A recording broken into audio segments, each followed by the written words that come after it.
Coach said he's still kind of looking for the vocal leaders of this team. Has he spoken to you about that? Yeah, I think everyone gets a little bit of talking to, but obviously me and Montel have been on the team for probably the longest, or a few other guys that have been in the lineup a few years, and it's just important to lead by example mostly, but sometimes things need to be said, and you got to have people that are willing to speak up, whether they maybe are a little timid or afraid to or not, and that's something, constantly working on every day. How many times did you see after you lost, replayed all over ESPN, just because of the story with Robles and one leg? Did you see it a lot? Coach Brand said you kind of laughed it off kind of sometimes when you would see it. Well, I learned from one of my old teammates' examples, Dan Dennis. He had a replay on ESPN for a week or 2 weeks of him losing, so I didn't watch TV. I didn't watch ESPN for a while, but as far as hearing about it, I still get asked, relatively often, what was it like wrestling a one-legged wrestler? How strong was he? And, that's part of the process of moving on and accepting what happened and getting better.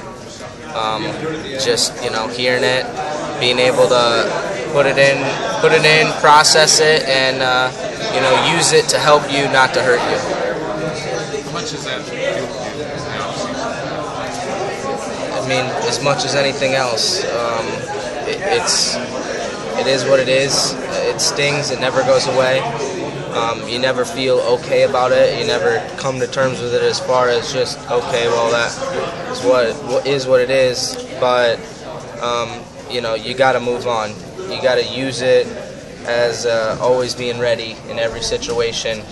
But on the same token, I'm not thinking about that when I'm going out to wrestling matches. I'm thinking about what's ahead of me, what's right in front of me, and that's, scoring a lot of points and not only just winning every match, but, increasing the level to a point that maybe I've never done yet.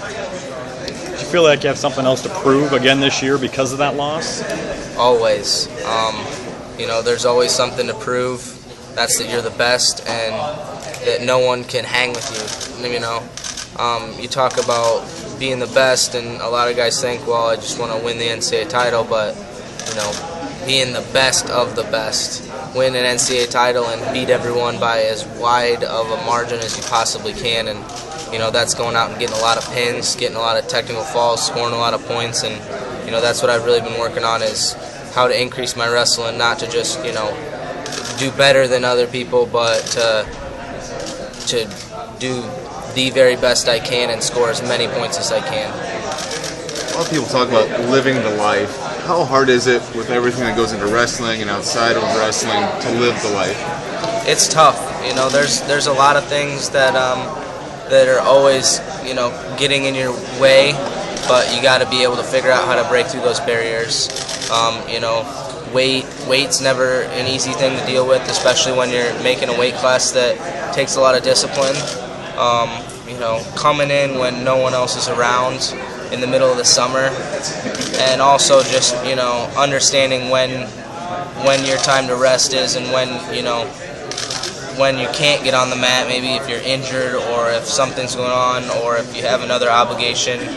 Understanding that you're still always working to better yourself and you're working for the future.